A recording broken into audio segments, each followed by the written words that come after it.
तो क्या पढ़ रहे थे हम? प्रकाश परावर्तन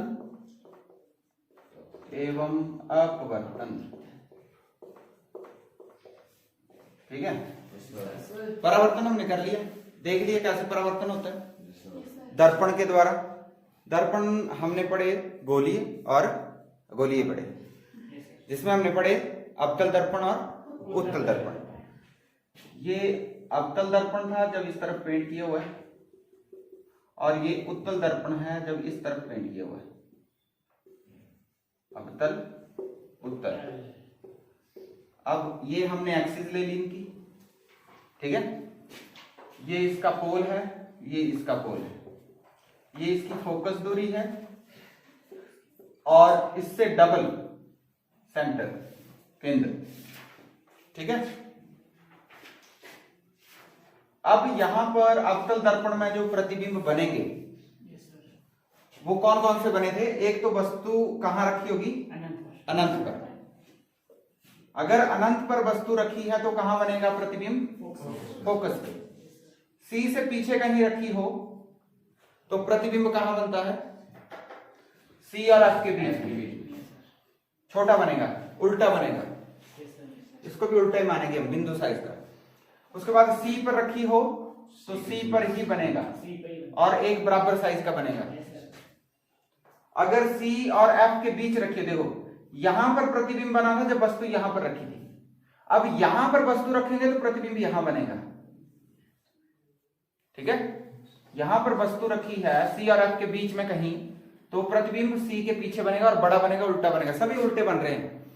फोकस पर रखेंगे तो अनंत पे था, अनंत पे वस्तु थी तो प्रतिबिंब फोकस पे बना। अब वस्तु को फोकस पे रखेंगे तो प्रतिबिंब कहां बनेगा? अनंत पर, और बहुत बड़ा बनेगा, अत्यधिक बड़ा बनेगा, ठीक है।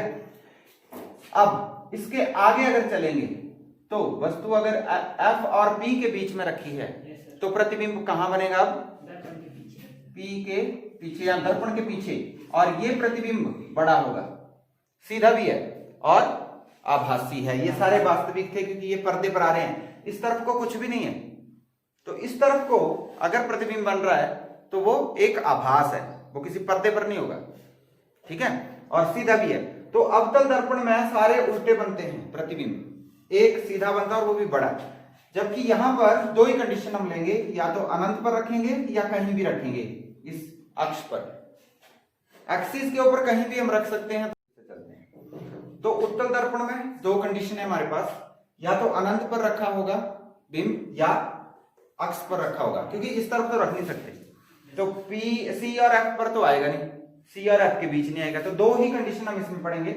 अगर रखा है अनंत पर तो प्रतिबिंब कहां बनेगा? फोकस पर। इस तरफ बन रहा है तो कैसा है? आभासी। अब अगर यहां एक्सिस पर रखा है कहीं तो प्रतिबिंब कहां बनेगा? एफ से पी की तरफ को, उस तरफ को ही बनेगा और सीधा बनेगा। तो इस केस में ये छोटा बनेगा। तो इसमें सारे प्रतिबिंब सीधे बन रहे हैं, इसमें उल्टे भी बन रहे हैं और एक सीधा बन रहा है। तो जहां सीधा बन रहा है वो बिंब से बड़ा बन रहा है, और यहां पर सीधा बन रहा है वो बिंब से छोटा बन रहा है। ये याद रखनी है अब आपने, कौन सा बिंब प्रतिबिंब किस केस में कहां बनेगा, किस दर्पण में कहां बन सकता है, इसमें याद रखनी है कंडीशन। इसमें तो दो ही हैं, अपने आप ही याद हो जाएंगी। इसके उपयोग कहां करते हैं हम? अवतल दर्पण के। अवतल दर्पण होती है फोकस लाइट, सर्च लाइट, या फिर हम जो दंत चिकित्सक होता है वो यूज करता है दांतों के अंदर से दांतों को देखने के लिए, उल्टा बनता है इसमें प्रतिबिंब। लाइट हेडलाइट होती है, सर्च लाइट होती है, टॉर्च लाइट होती है, उन सब में अवतल दर्पण प्रयोग किया जाता है। उत्तल दर्पण कहां यूज होता है? एक तो जो सड़क के किनारे बड़े बड़े मिरर लगे होते हैं वो उत्तल दर्पण होता है, ठीक है। और दूसरा जो हमारी गाड़ियों की साइड मिरर्स हैं वो, क्योंकि इसमें हर बार प्रतिबिंब कैसा दिखेगा? सीधा। अगर ये वाला लगाते तो उल्टा दिख जाना था, इसलिए ये नहीं लगा सकते उसमें, ये लगा सकते हैं गाड़ी के पीछे देखने वाले जो मिरर होते हैं। छोटा दिखता है बेशक, उसमें छोटा दिखता है, एरिया भी ज्यादा कवर हो जाता है, ठीक है। तो ये गाड़ियों के जो पीछे देखने वाले मिरर्स होते हैं उनमें यूज किया जाता है। तो ये प्रयोग आपने याद रखना है, ठीक है। इसके बाद जो हमने दर्पण फार्मूला पढ़ा, दर्पण सूत्र और आवर्धन, ये याद रखना आपने, 1/u प्लस 1/, ठीक है। तो 1/u plus 1/v is equal to 1/f। u क्या है? बिंब की दूरी, बिंब मतलब वस्तु की दूरी इस तरफ को।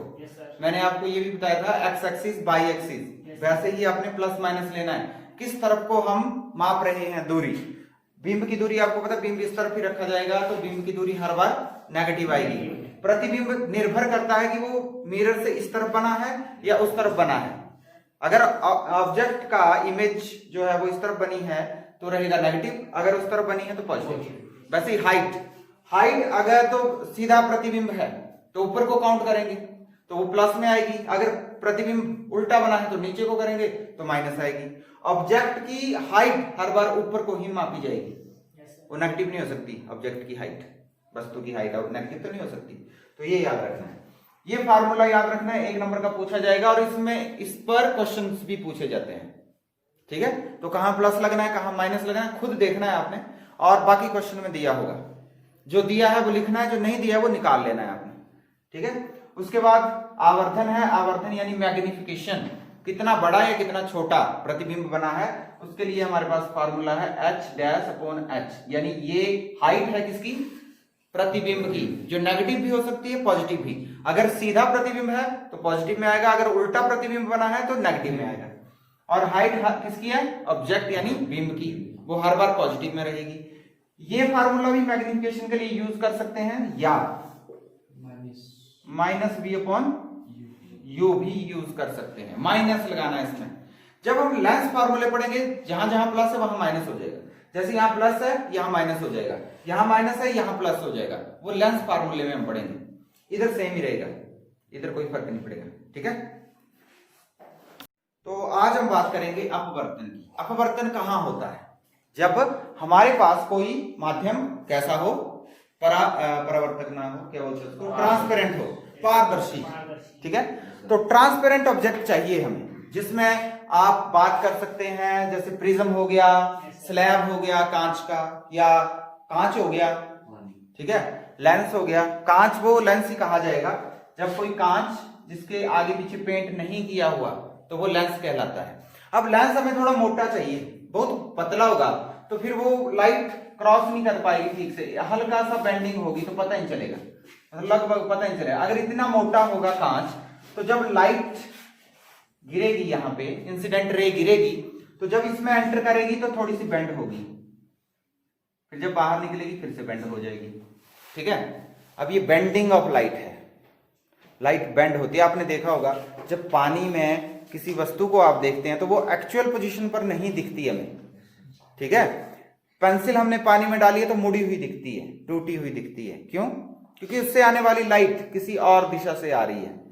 एक्चुअली जब हम बिना ऐसे देख रहे हैं तो जहां से लाइट आ रही है वहां से नहीं आएगी। जब इसको डाल देंगे पानी में, पेन को डाल देंगे पानी में, तो जो पानी के अंदर गया हुआ हिस्सा है उसकी लाइट हमारे पास कहीं और से आएगी, बेंड होके आएगी।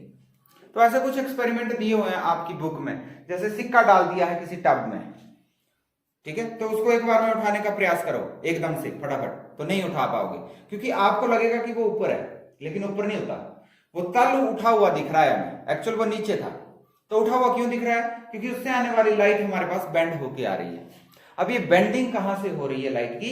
किसी पारदर्शी सतह से, जहां से लाइट क्रॉस हो गया। पानी में से गुजर सकती है लाइट, कांच में से गुजर सकती है,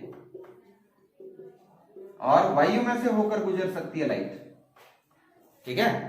तो ये जो लाइट क्रॉस होती है, दूसरी तरफ चली जाती है, तो जाते जाते जब एक माध्यम से दूसरे माध्यम में जाएगी, लाइट जब एक माध्यम से दूसरे माध्यम में एंटर करेगी तो बेंड होगी, लेकिन बेंड वही लाइट होगी जो तिरछी गिरेगी, तिरछी गिरेगी। अगर 90 डिग्री पे गिरेगी तो कोई बेंडिंग नहीं होगी।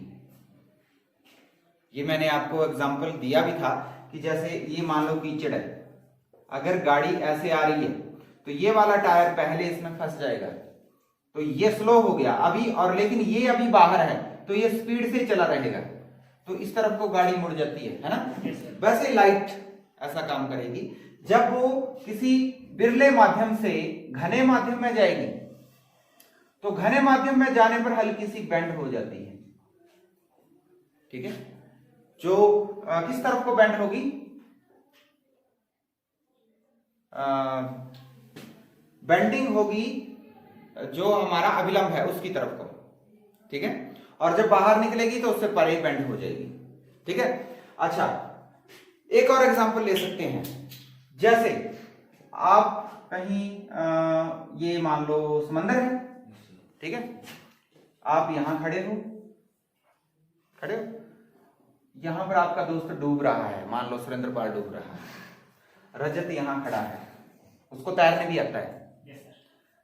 तो रजत, यहां पर से तुम आओगे इसको बचाने के लिए, यहां से जाओगे, बचा लोगे, यहां से जाएगा यहां से और इसको बचाएगा। अब मैं बोलता हूं अगर रजत यहां से जाए और यहां से जाए तो जल्दी नहीं पहुंचेगा, क्यों बताओ क्यों?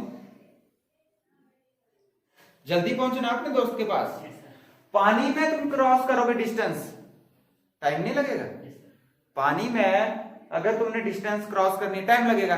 इससे बेटर है कि तुम इतना रास्ता बाहर तय कर लो दौड़ के, फिर यहां से यहां कम डिस्टेंस रहेगी, इतना पानी में करो, ऐसा ही होगा ना। तो जहां से आपको कम समय लगे वहां से होकर जाएंगे, वहीं से होकर जाएंगे ना, ठीक है। अब वैसे कुछ यहां पर होता है, अगर हम ये लाइट जो है ये शॉर्टेस्ट वे देखती है बाहर निकलने का उस घने माध्यम से, जहां पर वो उसकी चाल कम है, वायु में चाल ज्यादा है। आपको पता है प्रकाश की चाल कितनी है? 3 गुणा 10 की शक्ति 8 मीटर प्रति सेकंड।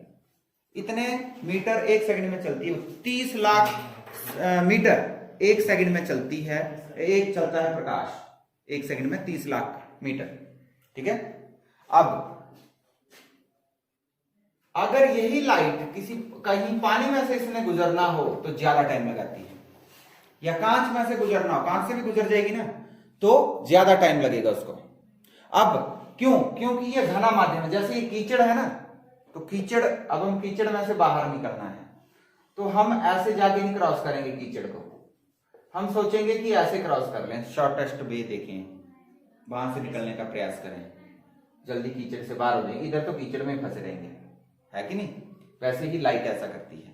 तो अगर लाइट ऐसे गुजरेगी, ऐसे चली जाएगी, तो ये लंबा रास्ता है भाई, तो इसलिए थोड़ी सी अभिलंब की ओर को मुड़ेगी, इधर को अभिलंब की ओर को मुड़ेगी, ठीक है।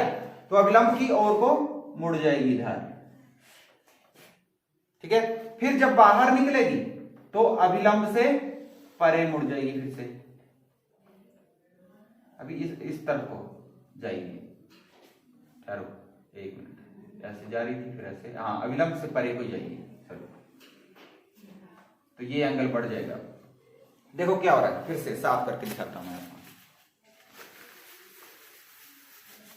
अब आप ये मान सकते हैं वायु जो है वो विरला माध्यम है, उसमें स्पेस ज्यादा है चलने के लिए। कांच में, पानी में, या दूसरे किसी कांच में या दूसरे किसी द्रव में स्पेस कम है, वो कीचड़ की तरह है, तो वहां पर फंसने के बाद स्पीड कम हो जाती है। वायु में तेज है, वायु में या निर्वात में बोल सकते हैं, वहां सबसे ज्यादा होगी। तो निर्वात में सबसे अधिक चाल है, वायु में थोड़ी सी कम है, लेकिन लगभग बराबर ही है, लगभग बराबर ही है।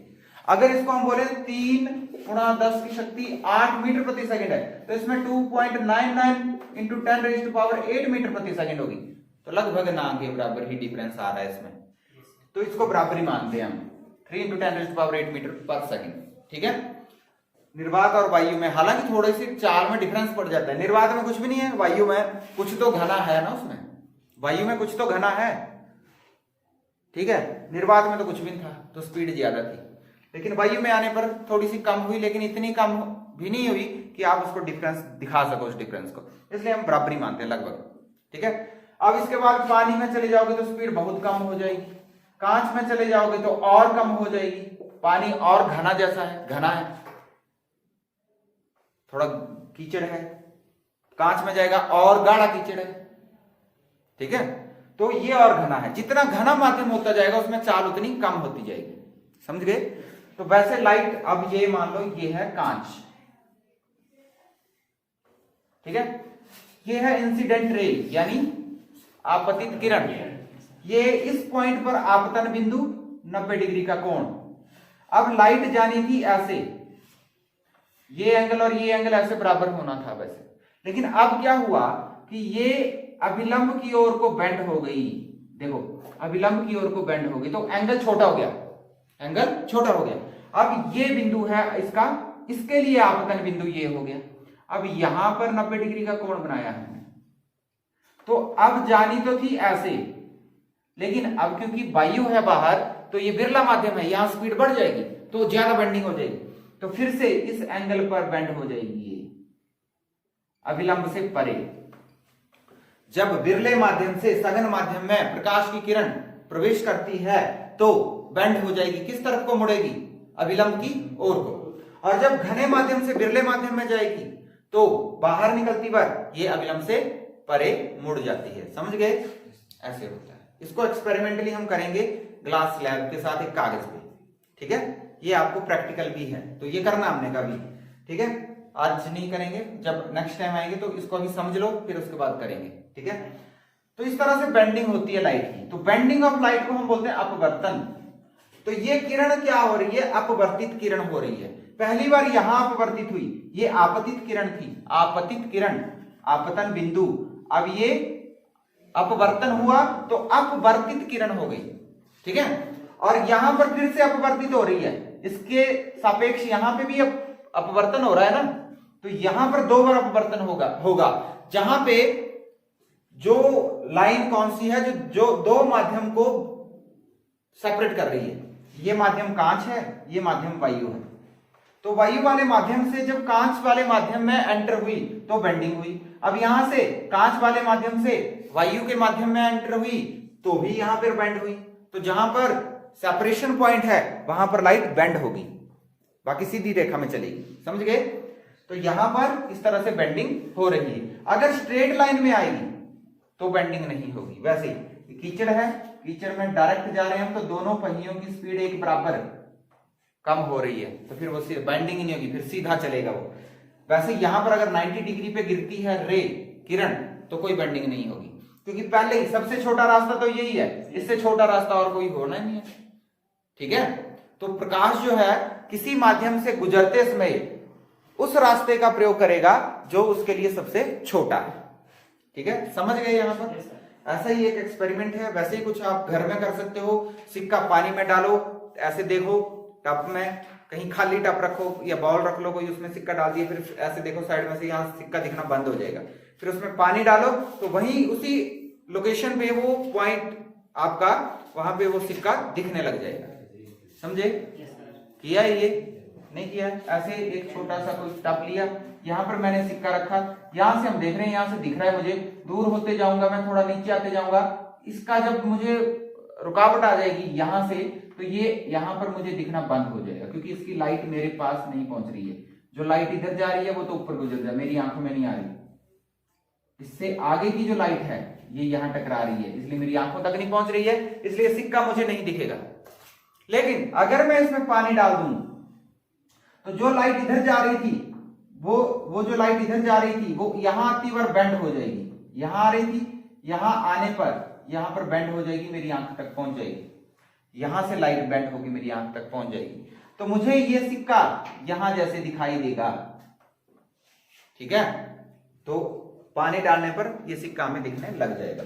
तो हमने ये माना कि एक माध्यम से जब दूसरे माध्यम में प्रकाश की किरण गुजरती है तो बेंड होती है। अगर वो बिरले माध्यम से घने माध्यम में एंटर कर रही है तो अभिलंब की ओर को मुड़ेगी, अगर घने माध्यम से बिरले माध्यम में जाएगी तो अभिलंब से परे मुड़ेगी।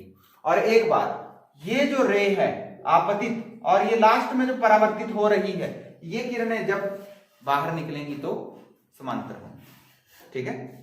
अब 2 माध्यमों का आपस में जो बेंडिंग होती है वो हर बार एक जैसी होती है, ठीक है। इसको हम ऐसे बोल सकते हैं कि ये जो हमारे पास इंसिडेंट रे है, रे ऑफ इंसिडेंस, और ray of angle of incidence और एंगल ऑफ रिफ्रैक्शन, साइन, इसका साइन आई बटा sine R is always constant. अगर ये अनुपात हम निकालेंगे, मान लो ये आया कुछ 1.5, मान लो 1.5 आता है अगर वायु और कांच के लिए, तो वायु और कांच के लिए, इस कांच के लिए हर बार यही रहेगा, साइन आई बटा साइन आर हर बार यही रहेगा, ये बदलेगा नहीं। अगर इसकी जगह मैं पानी डाल दूं, यहां पे पानी माध्यम है, तो जो साइन आई बटा साइन आर होगा वो ऐसा तो नहीं होगा, कांच के लिए अलग है, पानी के लिए अलग है, लेकिन पानी के लिए हर बार वो वही रहेगा। अगर 1.7 है तो 1.7 ही रहेगा। समझ गए? ऐसा नहीं होगा कि इस कांच को कहीं मैं उधर ले जाऊंगा तो ये चेंज हो जाएगा, साइन आई बटा साइन आर, इनकी रेशियो अलग हो जाएगी, नहीं, वो ही रहेगी। समझ गए? तो यहां पर हमने क्या समझा? हमने समझा कि अपवर्तन होता है जब प्रकाश की किरण किसी पारदर्शी माध्यम से होकर गुजरती है। जब किसी पारदर्शी माध्यम से होकर प्रकाश की किरण गुजरती है तो वो हल्की सी बेंड हो जाती है।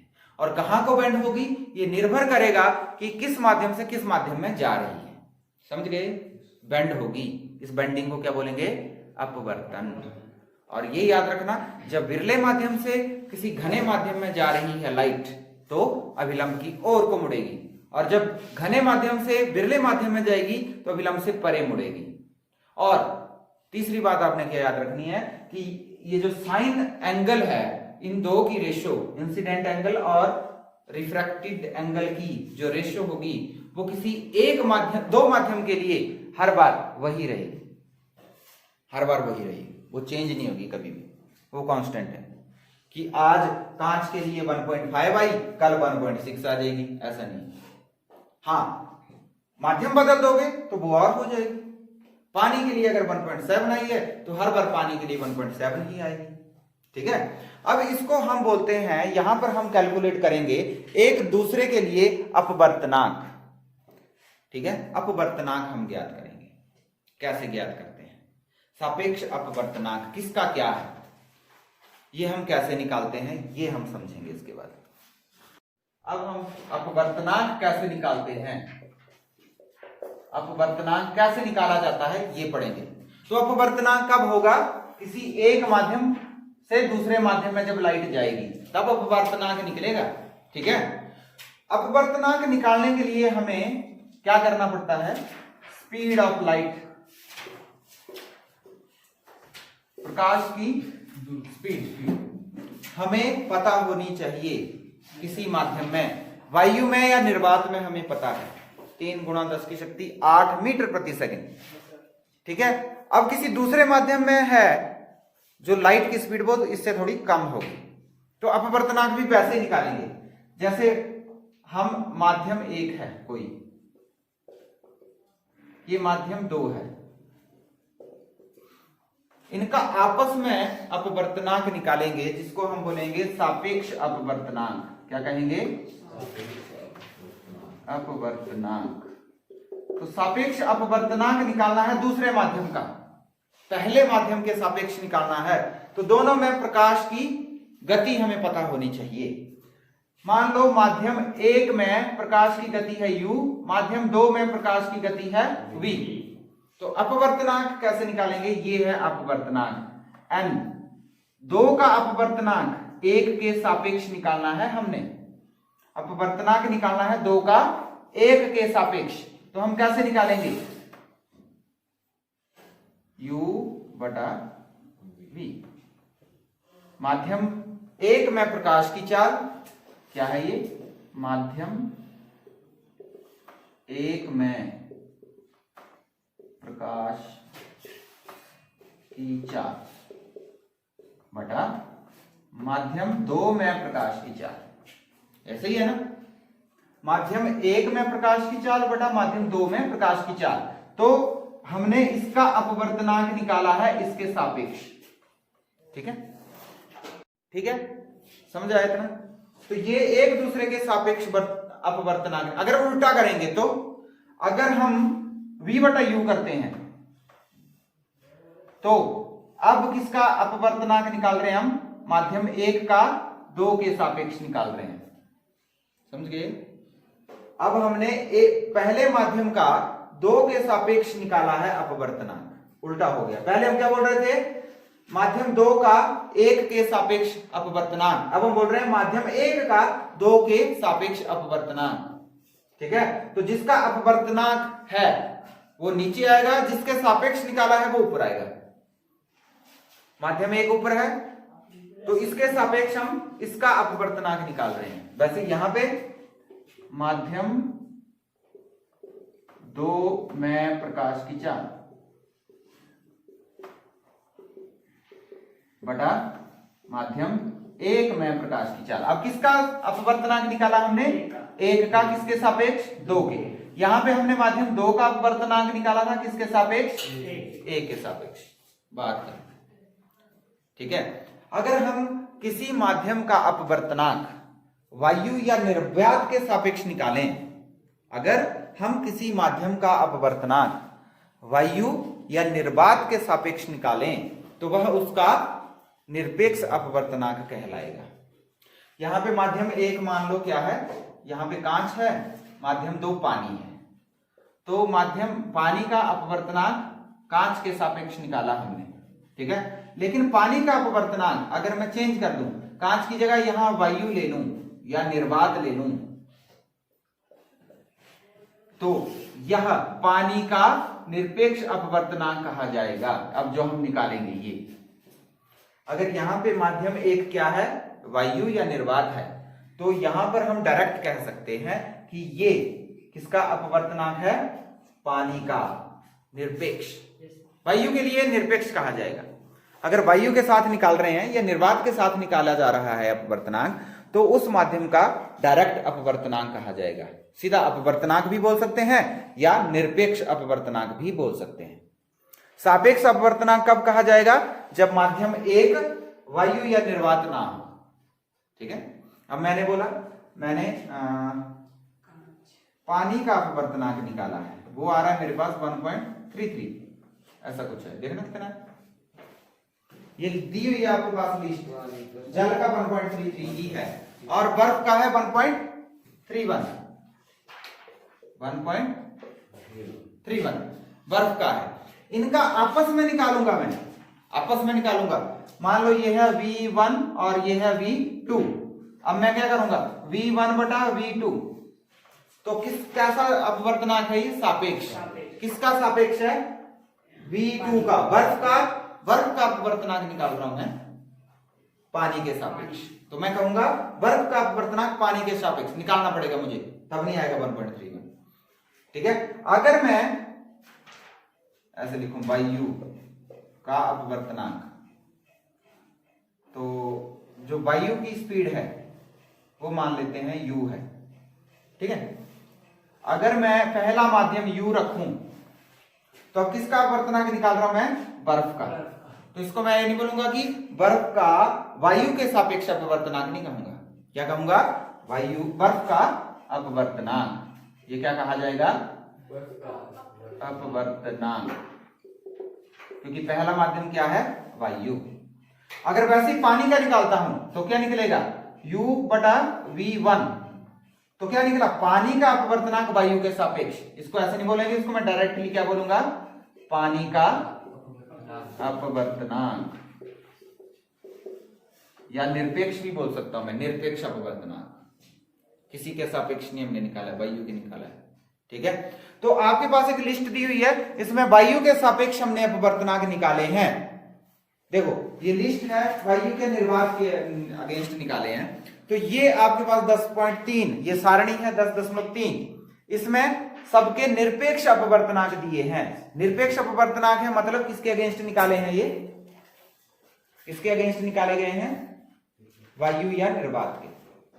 अब वायु और निर्वात का आपस में डिफरेंस ही कोई नहीं है, 1.0003, एक ही है, मतलब जहां पे 0003 आया मतलब बहुत कम डिफरेंस है।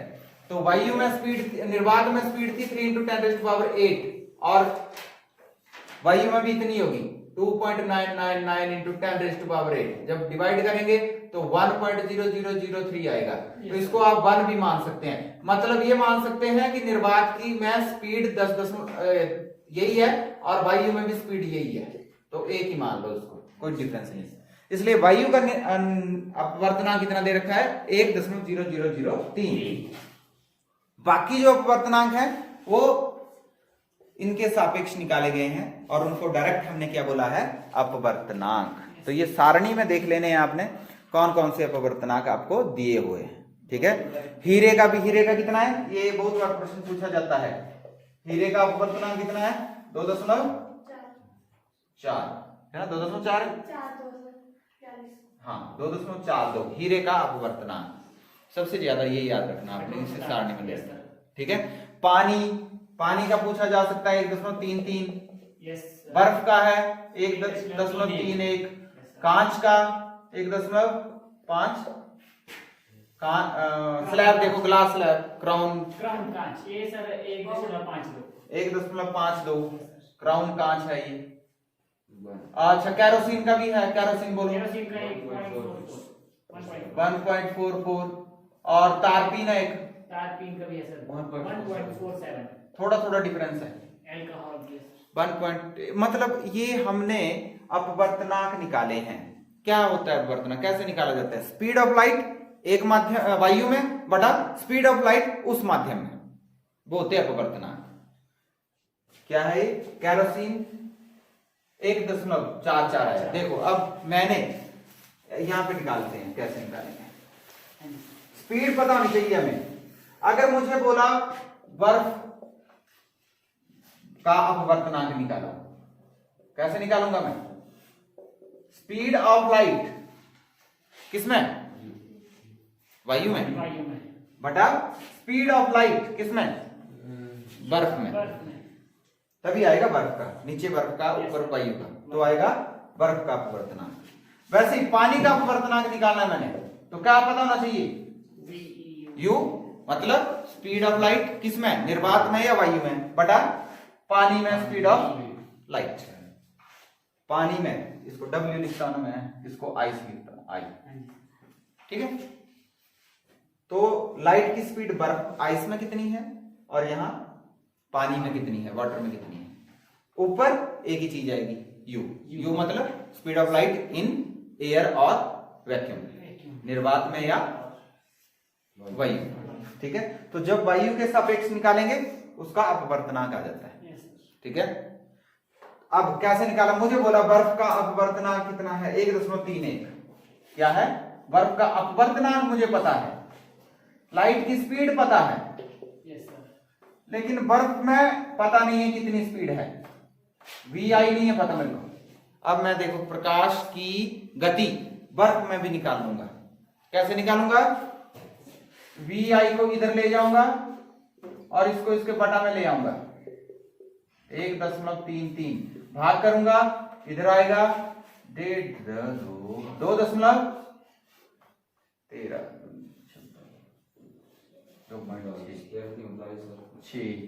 2.66 आया, बच गए 4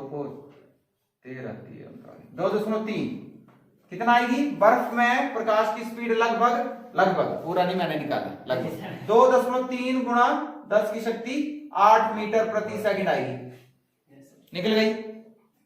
किसी की भी स्पीड निकाल सकते हो, अगर आपके पास अपवर्तनांक पता है तो स्पीड उसमें लाइट की निकाल सकते हो आप, या अगर आपको स्पीड पता है किसी माध्यम में तो आप उसका अपवर्तनांक निकाल सकते हो, क्योंकि वायु में पता है, आपको स्पीड पता होनी चाहिए लाइट की, वायु में हमें पता है 3 गुणा 10 की शक्ति 8, बर्फ में कितनी है अगर वो आपको दी हुई है तो आप अपवर्तनांक भी निकाल सकते हैं, स्पीड पता होनी चाहिए, बटा कर देंगे वो अपवर्तनांक आ जाएगा। समझ आ गया, इतना कर है, इसमें ज्यादा नहीं है वैसे अपवर्तनांक